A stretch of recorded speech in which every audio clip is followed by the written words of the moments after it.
Hello बच्चों, कैसे हैं आप? उम्मीद करती हूँ आप बढ़िया और एकदम मज़े में होंगे। बच्चों, आज हम एक पाठ पढ़ेंगे जिसका नाम है कागज़ की आत्मकथा। प्रस्तुत पाठ में कागज़ की उत्पत्ति से लेकर आज तक के विकास क्रम को बताया गया है। तो आइए अब हम इसको पढ़ना शुरू करते हैं कि कैसे कागज़ की उत्पत्ति हुई और कैसे क्रमबद्ध क्रम तरीके से उसका विकास होता चला गया। तो अपने पाठ को हम शुरू करते हैं।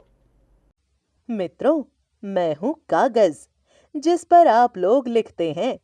पहले लोगों के पास कागज नहीं था। वे पेड़ के पत्तों, लकड़ी, छाल, चमड़े, ईंट आदि पर लिखते थे। लेकिन उनको सुरक्षित रख पाना संभव नहीं था। धीरे धीरे लोगों ने मेरा आविष्कार किया। आज मैं आप लोगों को अपने जन्म का इतिहास बता रहा हूँ। साइलोन नाम का एक व्यक्ति था जो चीन का निवासी था। एक बार वह लकड़ी काटकर सपाट कर रहा था। उसने ध्यान से देखा तो उसे लकड़ी में रेशे दिखाई दिए। उसी समय उसके मन में विचार आया कि इन रेशों की लुगदी से ऐसी चीज बनाई जा सकती है जिस पर कुछ लिखा जा सके। फिर क्या था, वह प्रयोग में जुट गया। अनेक प्रयोग करने के बाद आखिर उसने मुझे बना ही लिया। हाँ, यह बात जरूर थी कि साइलून ने जब मुझे बनाया तब मेरी गुणवत्ता अच्छी नहीं थी। मैं मोटा और खुरदुरा था। मुझे बनाने का तरीका भी थोड़ा कठिन था। लेकिन धीरे धीरे मेरे रूप को निखारने की कोशिश की जाने लगी। मैं निखरता चला गया। आज तो मुझे अपने रूप पर गर्व है। मिस्र के लोग मुझे बनाने के लिए पेपिरस नामक पौधे का प्रयोग करते थे। इसी कारण मुझे पेपर कहा जाने लगा। मुझे जिन रेशों से बनाया जाता है उन्हें सेलुलोज कहते हैं। ये रेशे सभी पौधों में पाए जाते हैं। मुझे बनाने के लिए चीड़, देवदार आदि के पेड़ों की लकड़ी का प्रयोग विशेष रूप से किया जाता है। मुझे कपड़े के रेशों से भी बनाया जा सकता है। मुझे बनाने के लिए पहले लकड़ी के लट्ठों को काटा और छीला जाता है।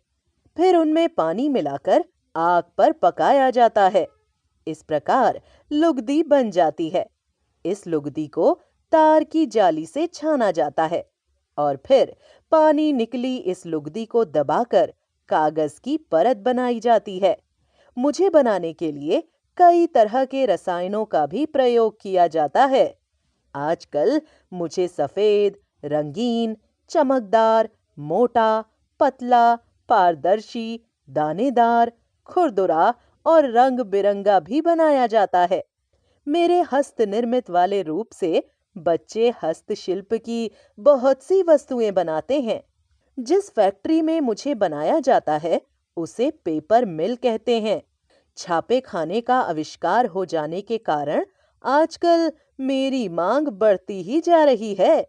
जहां देखो वहां मेरा ही बोलबाला है।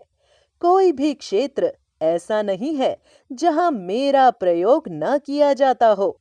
पत्र पत्रिकाएं, समाचार पत्र, पुस्तकें, फार्म, लिफाफे आदि सभी मेरे ही कारण बने हैं।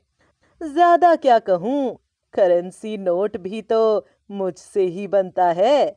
आजकल मेरा उपयोग अनेक प्रकार की वस्तुओं को बनाने में भी किया जाता है, जैसे थैले, सामान रखने के लिए गत्ते के कार्टन और डिब्बे, पेपर प्लेट आदि। मुझे खुशी है कि संसार की उन्नति में मेरा बहुत बड़ा योगदान है। कभी-कभी मेरा मन दुखी भी हो जाता है, क्योंकि मेरे कारण लाखों पेड़ काट डाले जाते हैं। आज पेड़ों के कटने से संसार में तरह-तरह की समस्याएं उत्पन्न हो रही हैं।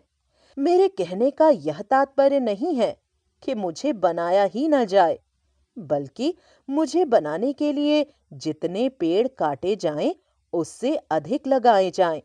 मेरा प्रयोग सावधानी पूर्वक किया जाए। आपको ध्यान रखना चाहिए कि मेरा दुरुपयोग कभी भी ना हो।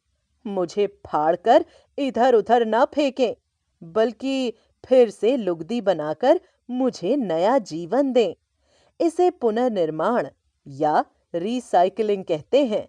आजकल प्रत्येक पाठशाला में बच्चों को लुगदी से मुझे बनाने की कला सिखाई जाती है। पश्चिमी देशों के लोग इस विषय में जागरूक हैं। इस विधि के द्वारा वे पुनः मुझे बना लेते हैं। हाँ, जब मेरी गुणवत्ता बहुत अच्छी नहीं होती, तो मुझसे थैला, गत्ता आदि बना लिया जाता है। मित्रों, आप सभी मेरा भरपूर उपयोग करो, लेकिन मुझे बर्बाद मत करो।